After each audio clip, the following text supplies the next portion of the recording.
இன்னைக்கு ஒரு கலர்ஃபுல்லான பிரைடல் வேணி எப்படி கட்டுறதுன்னு பார்க்கலாமாங்க. ஒரு கலர் 2 கலர் இல்லைங்க. கிட்டத்தட்ட ஒரு 5, 6 கலருக்கு மேலேங்க. அவுட்புட்ட பார்த்து நானே அசந்துட்டேன்.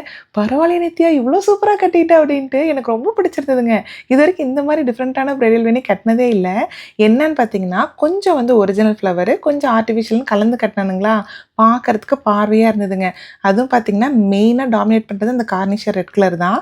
அதுக்கப்புறம் கொஞ்சம் வந்து ஜிப்ஸி ஃப்ளவரும், கிறிஸ்மஸ் எலையும் சேர்த்துக்கிட்டேனுங்க. அதுக்கப்புறம் நம்ம வீட்லயே போலன் வந்து பார்த்திங்கன்னா, ஆர்ட்டிஃபிஷியல் போலன் ஃப்ளவர் இருக்கு இல்லைங்களா? அது purple, yellow, green, golden colour, பிங்க்குன்னு எல்லாமே இருந்ததுங்க. அங்கங்க ஒண்ணொண்ணு மட்டும் மினுமினுன்னு குடுத்தனால, அந்த பூவுல வந்து பார்த்திங்கன்னா, மினுமினுப்பு வச்ச மாரி நல்லா ஹைலைட்டா எடுத்து குடுத்ததுங்க. அவுட்புட்ட பார்த்து நானே அசந்துட்டேங்க. இங்க பாருங்களேன், பார்க்கறதுக்கு எவ்ளோ அழகா இருக்குன்ட்டு. நல்லா மல்டிபிள் கலர்ல சூப்பரா அமைஞ்சு போச்சுங்க. அதுவும் பார்க்கும்போது பார்த்துட்டே இருக்கலான்ட்டு தாங்க இருந்தது. இந்த வேணி எப்படி கெட்டதுன்னு லாங் வீடியோல டீட்டெயில்டா போஸ்ட் பண்ணியிருக்கேன். கண்டிப்பா பாருங்க.